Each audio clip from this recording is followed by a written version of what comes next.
Hello friends, welcome to my channel. तो चलिए हम आज का पार्ट शुरू करते हैं। लास्ट पार्ट में हमने देखा था कि विंग आयन को अपने पास ले आता है। तो चलिए हम आगे का पार्ट शुरू करते हैं। विंग फिर आयन के कमरे में ही सो जाता है। फिर नेक्स्ट मॉर्निंग होती है। विंग, वांग जी और आयन डाइनिंग पर टेबल पर बैठे हुए थे और अपना नाश्ता कर रहे थे। विंग आयन को बहुत अच्छे से खिला रहा होता है और उसको अच्छे से नाश्ता करा रहा होता है। आयन भी विंग को कुछ भी नहीं कहता और उससे बस नाश्ता कर रहा होता है।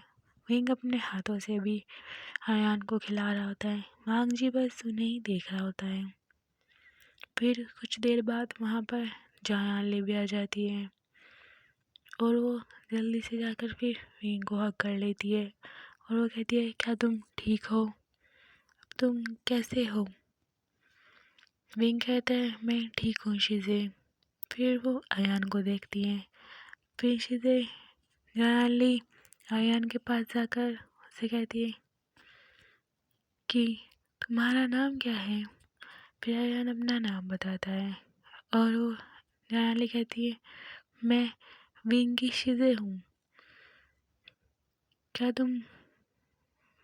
फिर आयान कहता है, अगर आप ब्रदर की चीज़ें हैं तो आप मेरी भी चीज़ें हुई। क्या मैं भी आपको चीज़ें बोल सकता हूँ? न्यायालय बोलती है, हाँ क्यों नहीं। अब हम तीनों सिस्टर और ब्रदर हुए तो हम अब बहुत मस्ती करेंगे एक साथ। आयान न्यायालय को एक छोटी सी स्माइल देता है। फिर न्यायालय भी उनके पास वहीं डाइनिंग टेबल पर बैठ जाती है और वो बस विंग से कुछ पूछना चाहती थी पर वो आयान के आगे बोलती नहीं है। आयान विंग से जब से आया था विंग से कई बार पूछ लिया था कि हम यहाँ पर क्यों हैं, हम अपने घर पर कब को जाएंगे, पर विंग उसे कुछ भी नहीं बताता था। फिर कुछ देर बाद उनका नाश्ता हो जाता है। फिर वांग जी एक सर्वेंट से कहता है कि आयान को उसके कमरे में ले जाओ और उसको आराम करने दो। विंग उसे कुछ भी नहीं कहता है क्योंकि उसे पता था कि अब मुझे बताना होगा कि आर्यन कौन है और ये ज़रूर इसी बारे में पूछेंगे और मैं इसे छुपा भी नहीं सकता। फिर एक सर्वेंट आकर आयान को ले जाती है। विंग भी बस उसे आयान को जाते हुए देखता है। फिर वे सब जाकर सोफे पर बैठ जाते हैं। फिर जायान विंग से कहती है, क्या तुम हमें बिल्कुल भी प्यार नहीं करते हो? क्या तुमने बिल्कुल भी इतना भी नहीं सोचा कि हमें कुछ बता दे? विंग कहता है, सीधे मैं आप लोगों को परेशान नहीं करना चाहता था। वांग जी कहता है, इसमें परेशान होने की क्या बात है? तुम हमें कब तक ऐसे छुपा के रखना चाहते थे? फिर विंग कुछ बताना शुरू करता है। विंग बताता है कि जब मेरा कॉलेज कंप्लीट हो गया था तो मैंने अपने मॉम डैड से कहा था कि मैं बाहर जॉब करना चाहता हूँ। डैड ने तो मुझे तभी हाँ कर दी थी पर मॉम बिल्कुल भी नहीं मान रही थी। मैंने बहुत ज़्यादा कोशिश भी की मॉम को मनाने की पर वो बिल्कुल भी नहीं मान रही थी। डैड ने कहा भी था कि वो अपने आप से कुछ करना चाहता है तो उसे करने दो पर मॉम बिल्कुल भी नहीं मान रही थी। फिर एक दिन जब मैं कॉलेज से आया तो उन्होंने मुझे अचानक से ही कह दिया कि तुम अब बाहर जॉब के लिए जा सकते हो। मैं पहले तो सरप्राइज़ हो गया, पर मैंने कुछ भी इतना ज़्यादा ध्यान नहीं दिया। फिर कुछ दिनों बाद डैड ने मुझे अपने पास बुलाकर कहा कि तुम बाहर जॉब के लिए चले जाओगे तो अयान का यहाँ पर बिल्कुल भी मन नहीं लगेगा। डैड ने मुझसे कहा कि मेरे एक फ्रेंड ने मुझे बताया है कि यहीं पास में एक हॉस्टल है, हम चाहते हैं कि तुम अयान को वहाँ पे छोड़ कर आओ। विंग कहता है कि अगर मैं भी चला जाऊँगा और आप अयान को भी वहाँ पर छोड़ देंगे तो आपका मन कैसे लगेगा। पर डैड मुझसे कहते हैं कि तुम चिंता मत करो, हम ये तुम्हारी भलाई के लिए ही कह रहे हैं, इससे तुम दोनों सेफ भी रहोगे और अच्छे से भी रहोगे। विंग फिर आगे कुछ नहीं कहता है और फिर वो एक दिन जाकर अयान को वहाँ पर छोड़ आता है।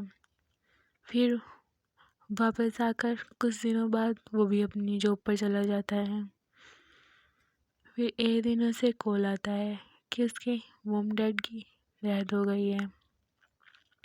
विंग ये सब बोलकर बहुत ज़्यादा ही उदास होता है और बहुत ज़्यादा बस रोने ही लगता है।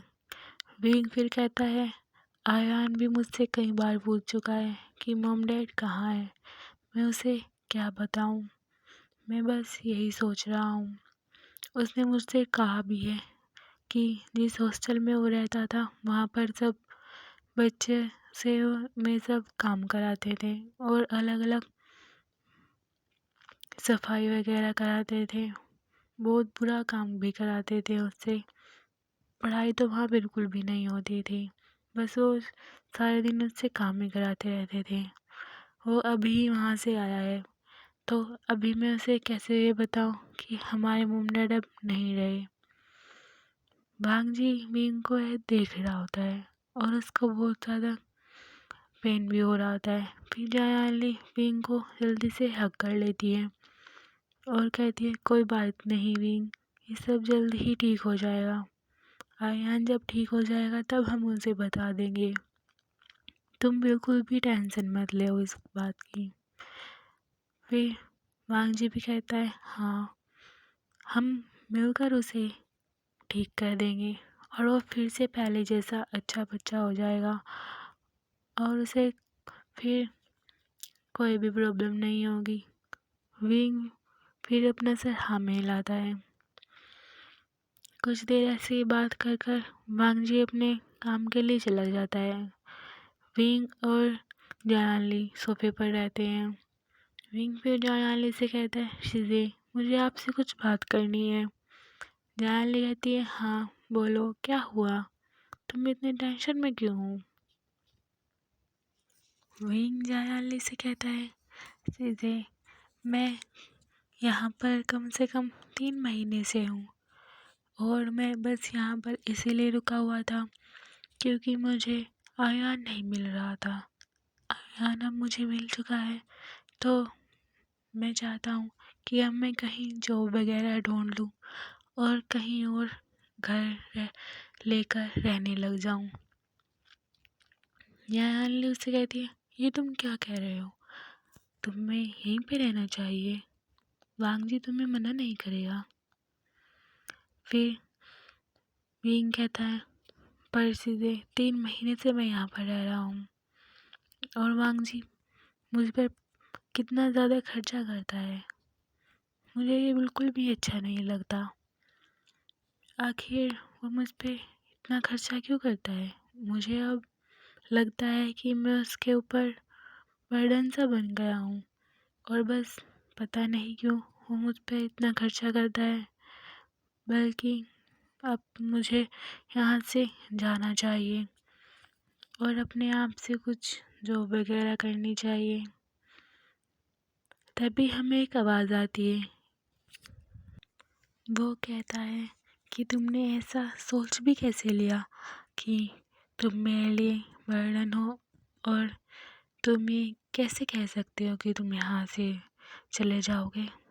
विंग जब उधर देखता है तो वो वांगजी होता है और वांगजी बिल्कुल बहुत गुस्से में होता है, वो बिल्कुल ऐसे विंग को देख रहा था, बस उसे पकड़कर कहीं खींच कर ले जाना चाहता है।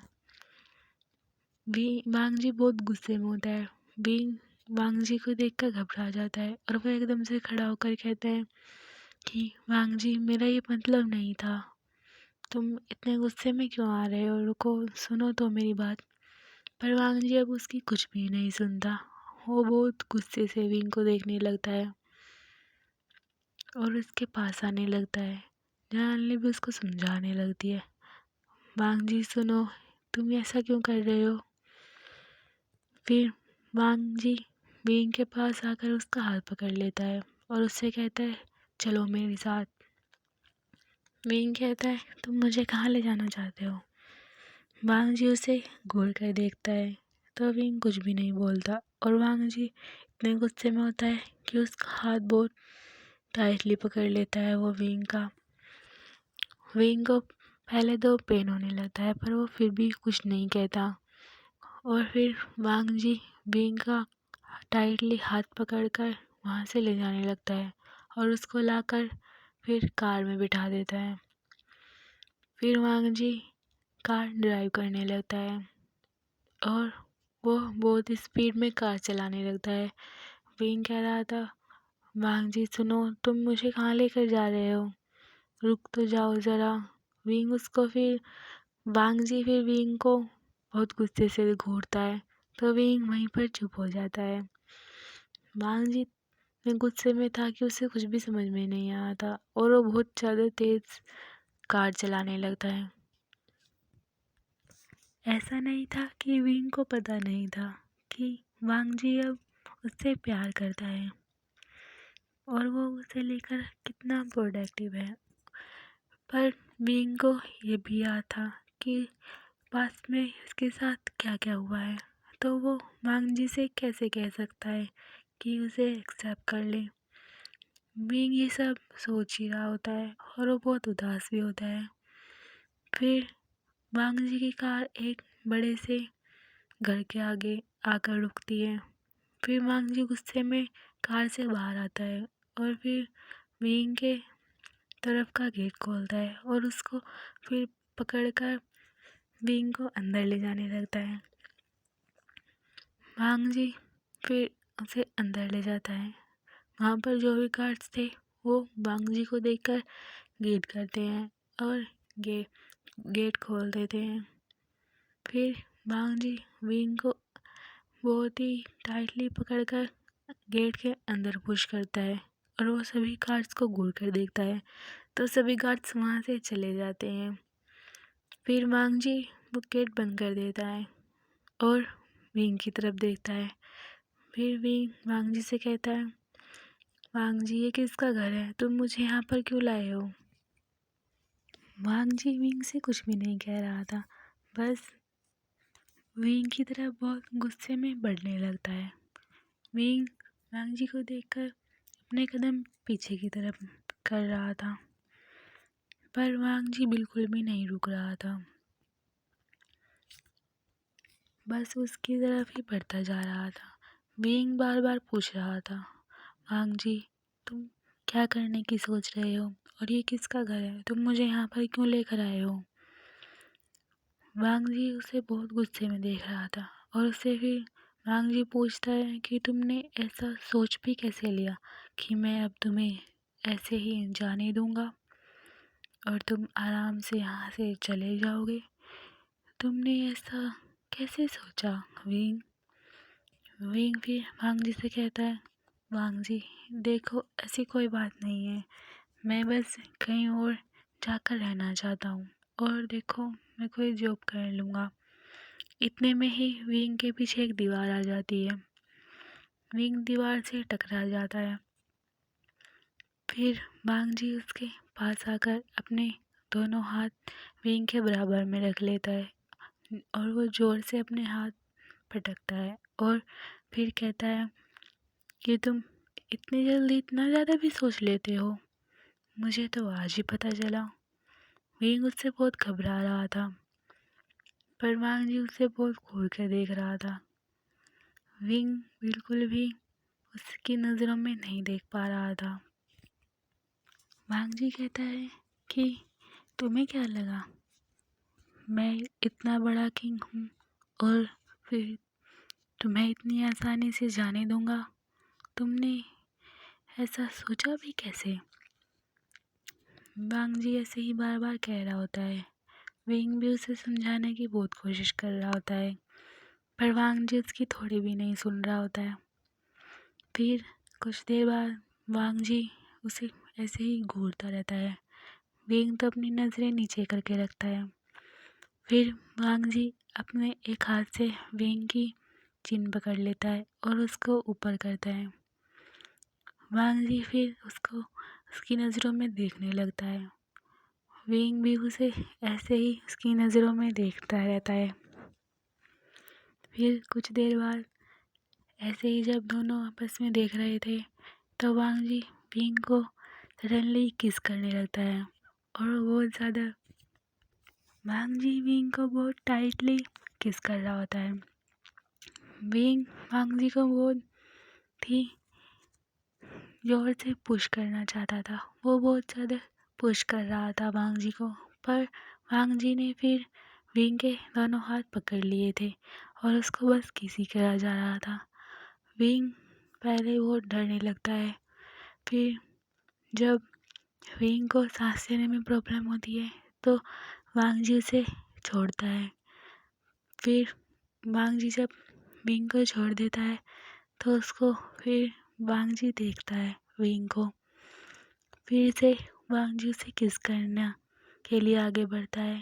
तभी फिर विंग वांग जी से कहता है, क्या तुम फिर वही उस रात वाला सीन करना चाहते हो मेरे साथ, जो तुमने उस रात मेरे साथ किया था? क्या तुम आज भी मेरे साथ ऐसा ही करना चाहते हो? क्या तुम भी मेरे साथ वही सब करना चाहते हो जो औरों किया और जो उस रात तुमने किया जिस दिन पार्टी चल रही थी? वांग जी ये सुनकर तो वहीं पर फ्रीज हो जाता है और उसका गुस्सा सब कुछ फिर शांत हो जाता है। वो फिर विंग को छोड़ देता है और विंग से थोड़ा दूर जाने लगता है। फिर विंग कहता है, अब तुम क्यों पीछे जा रहे हो? तुम्हारा यही करने का तो मन था, तुम फिर अब क्यों पीछे हट रहे हो? आखिर मैं हूँ ही कौन तुम्हारा? तुमने इसलिए तो मुझे अपने पास रखा हुआ था ना इतने महीनों से। आखिरकार आज तुम्हें इन सब का मौका मिल ही गया ना। तुमने इतने दिनों से तो इंतज़ार किया है। वांग जी ये सुनकर बहुत स्टन रह जाता है और वो बस थोड़ा पीछे की तरफ जा रहा था। वो विंग से बिल्कुल भी नज़रें नहीं मिला पा रहा था। विंग ये सब बोलकर रोने लगता है। उसकी आंखों से पानी आ जाता है। वांग जी भी अपनी नज़रें नीचे कर कर रो रहा था। फिर ऐसे ही कुछ देर बाद वांग जी बोलता है कि वो सब मेरी गलती नहीं थी, वो मैं नहीं करना चाहता था। और ऐसा कहकर वो अपने घुटनों पर बैठ जाता है। फिर वांग जी कहता है, मैं तुम्हें ऐसे नहीं देखता, मैं तुमसे प्यार करता हूँ और मैं तुम्हारे साथ रहना चाहता हूँ। उस दिन मैंने कुछ भी ऐसा नहीं करना चाहता था, पर वो शायद मेरी गलती थी कि तुम ही मेरे सामने आए और मैं अपने आप पर कंट्रोल नहीं कर पाया। उस दिन के लिए मैं तुमसे माफ़ी मांगता हूँ। वांग जी विंग से लगातार माफ़ी मांगने लगता है कि वो सब मेरी गलती नहीं थी, मैं नहीं करना चाहता था वो सब। और वो अपने घुटनों पर बैठकर बस रोने लगता है। फिर वो कहता है कि तुम्हें सब कुछ याद था। विंग भी फिर अपने घुटनों पर बैठ जाता है और वो बैठकर रोते हुए कहता है कि क्या फ़र्क पड़ता है, मुझे सब कुछ याद था, तुम तो इतने बड़े किंग हो ना, तो मैं अकेला क्या कर लेता? अगर कुछ करना भी चाहूँ तो मैं कुछ नहीं कर सकता था। वांग जी फिर विंग को देखता है और उससे कहता है, प्लीज़ मुझे माफ़ कर दो, मैं ये सब नहीं करना चाहता था। प्लीज़ तुम मुझे माफ़ कर दो।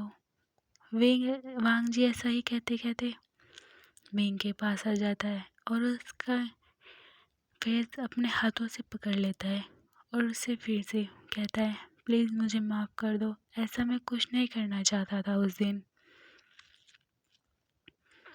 विंग उसको देखता है पर उसे कुछ नहीं कहता। वे दोनों ऐसे ही रोने लगते हैं। तो चलिए दोस्तों, हम आगे की स्टोरी कल सुनते हैं। अगर आपको मेरी ये वीडियो अच्छी लगी हो तो प्लीज़ लाइक करना, शेयर करना और प्लीज़ मेरे चैनल को सब्सक्राइब करना और कमेंट किए बिना मत जाना, प्लीज़ प्लीज़ प्लीज़ दोस्तों। ओके बाय दोस्तों।